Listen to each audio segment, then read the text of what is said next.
देखा कि 11-12 विधायक उनके एक कहने पर उनकी बेटी के आवास पर पहुंच जाते हैं, वहां बैठकर खाना पीना भी होता है। और देखिए, हैरानी की बात तो ये होती है कि इस जो डिनर में कांग्रेस की जो विधायक है मंजू, वो भी नजर आती है। तो ये ऐसी बातें हैं जो लगातार इस बात की तरफ इशारा कर रही हैं कि क्या राव इंद्रजीत कोई बड़ा खेल करने के प्लान में। और ये भी डिनर था, कोई बड़ी बात नहीं है, डिनर का आयोजन कोई भी कर सकता था, लेकिन सफाई देने के लिए फिर 6 विधायक सीएम हाउस पहुंच जाते हैं, तो इसमें कहीं ना कहीं गड़बड़ी नजर आती है कि वाकई है जो इस पार्टी में शामिल रहे हैं, क्या उन्हें मुख्यमंत्री तलब करेंगे? यदि मुख्यमंत्री तलब करेंगे तो फिर क्या जवाब दिया जाएगा? और आखिरकार अहिरवाल के ही विधायकों को क्यों बुलाया गया, ये सवाल भी जो है लगातार उठ रहा है। और इस सवाल को लेकर केंद्रीय मंत्री मनोहर लाल खट्टर काफी चिंतित हैं। तो क्या राव इंद्रजीत सिंह और अनिल विज के खिलाफ मोदी शाह लेंगे बड़ा एक्शन? दर्शकों, हरियाणा में इस वक्त भारतीय जनता पार्टी में फूट पड़ती हुई नजर आ रही है। जहां एक तरफ अनिल विज नैब सिंह सैनी से नाराज बताए जा रहे हैं, तो वहीं राव इंद्रजीत सिंह 12 विधायकों के साथ रात्रि भोज का आयोजन कर रहे हैं। और ऐसे में सवाल उठ रहा है कि क्या राव इंद्रजीत सिंह और अनिल विज बगावती मूड में नजर आ रहे हैं? क्योंकि देखा जाए तो जब से भारतीय जनता पार्टी की सरकार बनी है, तब से ही लगातार सरकार के सामने कई चुनौतियां कहीं ना कहीं उन्हीं के जो नेता हैं वो पेश कर रहे हैं। और ऐसे में हाल ही में देखा जाए तो अनिल विज के खिलाफ कहीं ना कहीं कारण बताओ नोटिस भारतीय जनता पार्टी ने थमाया था। उसके बाद वो शांत नजर आए, लेकिन एक बार फिर से अनिल विज राव इंद्रजीत के समर्थन में आ गए हैं। उन्होंने साफ तौर पर कहा कि अगर उन्होंने रात्रि भोज का आयोजन किया है तो इसमें कोई गलती नहीं है, अगर वो मुझे बुलाते तो मैं जरूर जाता। ऐसे में इस बात के संकेत मिल रहे हैं कि क्या राव इंद्रजीत सिंह और अनिल विज मिलकर बीजेपी के खिलाफ कोई बड़ा खेल करने की तैयारी कर रहे हैं। और इन सबसे पहले क्या मोदी शाह बड़ा एक्शन लेंगे? क्योंकि देखा जाए तो भारतीय जनता पार्टी की जो सरकार है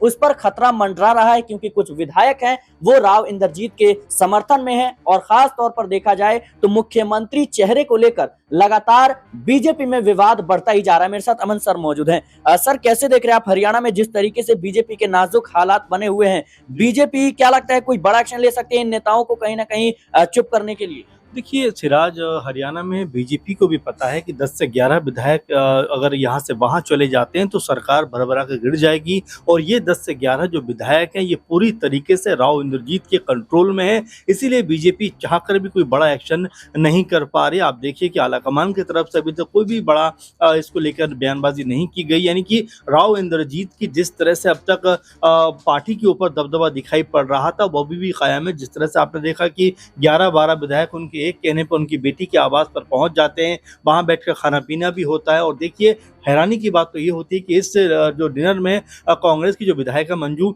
वो भी नजर आती है। तो ये ऐसी बातें हैं जो लगातार इस बात की तरफ इशारा कर रही हैं कि क्या राव इंद्रजीत कोई बड़ा खेल करने के प्लान में। और ये भी कहा जा रहा है कि बीते दिनों जो मुख्यमंत्री है नैब सिंह सैनी जी, उनकी और राव इंद्रजीत के बीच में कुछ खटपट होने की खबरें भी सामने आई थी। यानी कि दोनों के बीच जो मनमुटाव चल रहा है, क्या इसको उससे ही जोड़कर देखा जाए कि यहाँ पर राव इंद्रजीत कोई बड़ा प्लान या कोई बड़ा ऐलान करने के मूड में दिखाई पड़ रहे हैं। क्योंकि देखिए, आप लगातार 3 बार से बीजेपी की जीत में सूत्रधार की भूमिका में नजर आए हैं राव इंद्रजीत, लेकिन फिर भी उनको एक बार भी मुख्यमंत्री का पद नसीब नहीं हुआ। जब चुनाव हरियाणा में बीजेपी जीतती है उसके बाद यहाँ पर राव इंद्रजीत कहते हैं कि भाई जो अहिरवाल बेल्ट है उससे ही कोई मुख्यमंत्री होना चाहिए। नहीं कि वो अपनी तरफ इशारा करते हैं कि भाई जिस तरह से उनके आने के बाद पार्टी ने जी बेहतर प्रदर्शन किया है, ताबड़तोड़ तरीके से जीत की है, उसका इनाम उनको भी मिलना चाहिए। लेकिन बीजेपी ने हर बार उनको दरकिनार किया। वैसे में बड़ा सवाल यहाँ पर सिराज ये बनता हुआ दिखाई पड़ रहा है कि क्या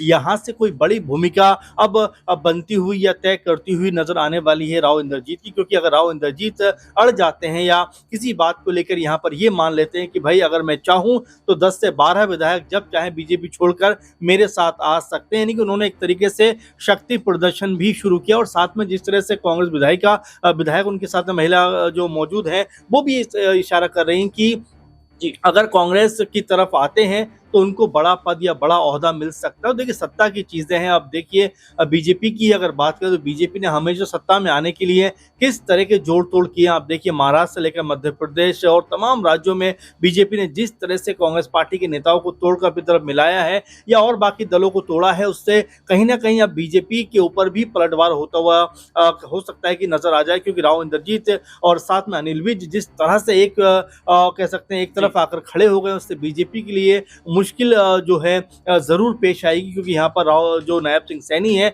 उनके साथ में राव इंद्रजीत का एक तरीके से मन मुटाव है, उसको भी देखा जा रहा है कि हो सकता है आने वाले दिनों में यहाँ पर राव इंद्रजीत कोई बड़ा फैसला करते हुए दिखाई पड़े। बिल्कुल दर्शकों, तोड़ फोड़ की राजनीति भारतीय जनता पार्टी के लिए कोई नई चीज नहीं है, लेकिन इस वक्त घर में ही कहीं ना कहीं बवाल देखने को मिल रहा है। और जिस तरीके से राव इंद्रजीत सिंह हो या फिर अनिल विज हो, नायब सिंह सैनी से नाराज बताए जा रहे हैं। ऐसे में जिस तरीके से उन्होंने मीटिंग की विधायकों के साथ, अनिल विज का समर्थन मिल गया, सवाल उठ रहे हैं कि आखिर इन दोनों नेताओं के मन में चल क्या रहा है। और अनिल विज के खिलाफ तो भारतीय जनता पार्टी ने कुछ महीनों पहले ही कारण बताओ नोटिस थमाया था उनके इन्हीं बगावती तेवर को देखते हुए। तो एक बार फिर से क्या अनिल विज और राव इंद्रजीत के खिलाफ बीजेपी किसी बड़े एक्शन की तैयारी में है? मेरे साथ नाजमीन मौजूद है। नाजमीन, इस पूरे मामले को लेकर कैसे देख रही हैं आप?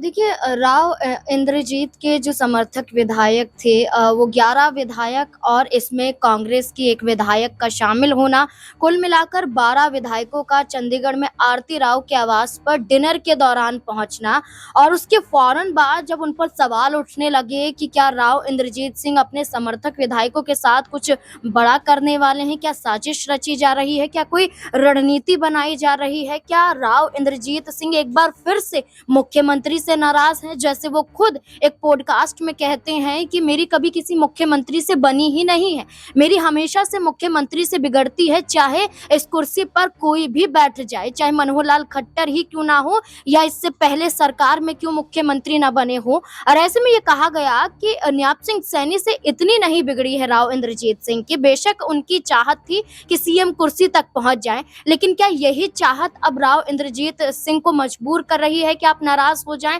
लेकिन आप ये समझिए, जिसके डिनर के आयोजन के बाद जब भाजपा के तमाम नेताओं से पूछा गया तो उन नेताओं का साफ कहना था कि डिनर है, डिनर का आयोजन मुख्यमंत्री भी करते तो भी हम वहां पर पहुंचते। और इसके बाद हम ये देखते हैं कि उनके ही कोई जो समर्थक विधायक थे, जिसमें 6 विधायक थे, वो सीएम हाउस सफाई देने पहुंच जाते हैं। यानी कि इसमें क्या कोई सवाल ये खड़ा हो गया? तमाम ये आरोप तो लगाए जा रहे थे, लेकिन राव इंद्रजीत के जरिए, बीजेपी के जरिए ये कहा गया कि डिनर था, कोई बड़ी बात नहीं है, डिनर का आयोजन कोई भी कर सकता था। लेकिन सफाई देने के लिए फिर 6 विधायक सीएम हाउस पहुंच जाते हैं, तो इसमें कहीं ना कहीं गड़बड़ी नजर आती है कि वाकई हरियाणा में कुछ बड़ा होने वाला है और राव इंद्रजीत ने इसकी शुरुआत कर दी है। बिल्कुल दर्शकों, जहां 12 विधायक कहीं ना कहीं डिनर पार्टी में पहुंचे थे, वहीं 6 विधायक खुद को वफादार बता रहे हैं और कह रहे हैं कि हम बीजेपी के वफादार सिपाही हैं। लेकिन बड़ा सवाल यह है कि आखिर इन्हें सफाई देने की जरूरत क्यों पड़ रही है? क्या भारतीय जनता पार्टी से ये संदेश, ये संकेत मिल चुका है कि इनके खिलाफ कोई बड़ी कार्रवाई की जाएगी? मेरे साथ दिनेश मौजूद है। दिनेश, किस तरीके से देख रहे हैं 6 विधायकों का सफाई देना? और कहीं ना कहीं देखा जाए तो इसमें यह भी संकेत मिलता है कि बीजेपी किसी बड़े एक्शन की तैयारी में है। क्या लगता है इस आग के लपेटे में अनिल विज और राव इंद्रजीत भी कहीं ना कहीं आने वाले हैं? देखिए, पहला सवाल तो ये है कि क्या जिन विधायकों ने इस पार्टी में जो है हिस्सेदारी ली है, जो इस पार्टी में शामिल रहे हैं, क्या उन्हें मुख्यमंत्री तलब करेंगे? यदि मुख्यमंत्री तलब करेंगे तो फिर क्या जवाब दिया जाएगा? और आखिरकार अहिरवाल के ही विधायकों को क्यों बुलाया गया, ये सवाल भी जो है लगातार उठ रहा है। और इस सवाल को लेकर केंद्रीय मंत्री मनोहर लाल खट्टर काफी चिंतित हैं, क्योंकि अक्सर कहा जाता है कि मनोहर लाल खट्टर को तरजीह देने के लिए भारतीय जनता पार्टी हाईकमान ने तमाम हरियाणा के उन नेताओं को साइडलाइन किया जो कि लंबे वक्त से भारतीय जनता पार्टी संगठन के साथ जुड़े हुए थे। ब्राह्मण वोट बैंक भी कहीं ना कहीं मनोहर लाल खट्टर से नाराज नजर आ रहा था, जिसको लेकर के उन्हें जो एक सत्ता विरोधी लहर थी उसका सामना करना पड़ रहा था। और उसके बाद नायब सिंह सैनी को मुख्यमंत्री बनाया गया।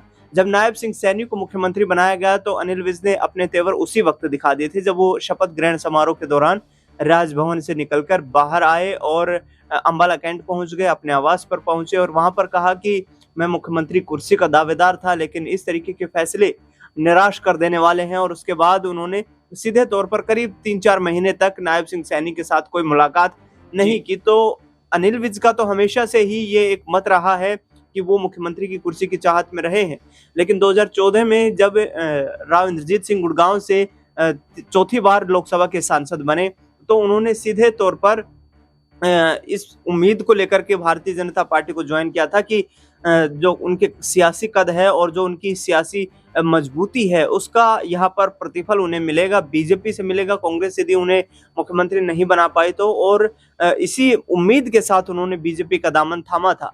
लेकिन पिछले 11 साल से देखा जाए तो इस चाहत को लेकर उन्हें लगातार निराशा ही हाथ लगी है, और जिसको लेकर कई बार खुले मन से वो बयान भी दे चुके हैं। 15 जून को रेवाड़ी के राउतलाराम में स्टेडियम में, जहां पर मुख्यमंत्री नायब सिंह सैनी की धन्यवाद रैली थी, उस दौरान भी उनके कड़े तेवर देखने को मिले। और उन्होंने कहा कि देखिए भाई नायब सिंह सैनी जी, मेरी किसी मुख्यमंत्री के साथ बनती तो नहीं है, लेकिन आपको मैं इतना संदेश जरूर देना चाहूंगा कि मैं जिस काम को लेकर आपके पास जाऊं या जिस मांग को लेकर के आपके समक्ष कोई रिपोर्ट पेश की जाए, उस पर आपको सहमति जतानी ही होगी और उसके आधार पर ही ये सरकार चल पाएगी। क्योंकि दक्षिणी हरियाणा ने तीसरी बार सरकार को बनाया है, ये राव साहब ने खुले मंच से कहा था, और मुख्यमंत्री नायब सिंह सैनी उनके इस बयान के बाद उनके सामने नतमस्तक होते हुए नजर आए थे। तो बखूबी तौर पर जानते हैं, भारतीय जनता पार्टी के शीर्ष नेता भी जानते हैं, प्रदेश संगठन के भी नेता जानते हैं कि यदि ये भारतीय जनता पार्टी संगठन से नाराज हुए तो इसका खामियाजा भुगतना पड़ सकता है।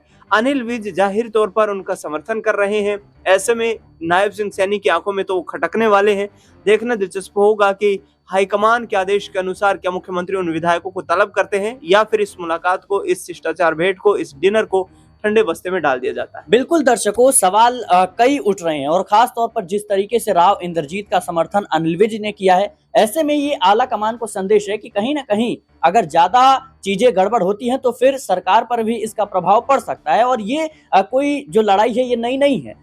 देखा जाए तो बीते कई विधानसभा चुनाव के दौरान भी राव इंद्रजीत सिंह हो या फिर अनिल विज हो, मुख्यमंत्री बनने की जो चाहत है वो कह सकते हैं खुलेआम जाहिर कर चुके हैं। लेकिन इसके बावजूद मनोहर लाल खट्टर के बाद नायब सिंह सैनी को कहीं ना कहीं मुख्यमंत्री बना दिया गया। और बात सिर्फ मुख्यमंत्री की नहीं है, कहा यह भी जा रहा है कि जो राव इंद्रजीत सिंह है उनको भी जो मंत्री पद दिया गया है उससे हाथ धोना पड़ सकता है। उनकी बेटी को जो राज्य सरकार में मंत्री बनाया गया है उनका विभाग भी कहीं ना कहीं बदला जा सकता है। तो ये तमाम चीजें हैं जिसको लेकर के कहीं ना कहीं कई सवाल उठ रहे हैं। असमंजस की स्थिति नजर आ रही है भारतीय जनता पार्टी में। और जिस तरीके से राव इंद्रजीत सिंह ने जो अपने विधायक थे, 12 विधायक जो उनके समर्थन में थे, उनके साथ डिनर की, और उसके बाद कहीं ना कहीं सवाल उठने लगे कि क्या राव इंद्रजीत सिंह शक्ति प्रदर्शन दिखा रहे हैं, क्या आला कमान को संदेश दे रहे हैं कि अगर कुछ भी गड़बड़ होता है तो फिर वो भी कहीं ना कहीं सरकार पर प्रभाव डाल सकते हैं। फिलहाल इन तमाम कयासों को लेकर आपकी क्या राय है हमें कमेंट बॉक्स में जरूर बताएं।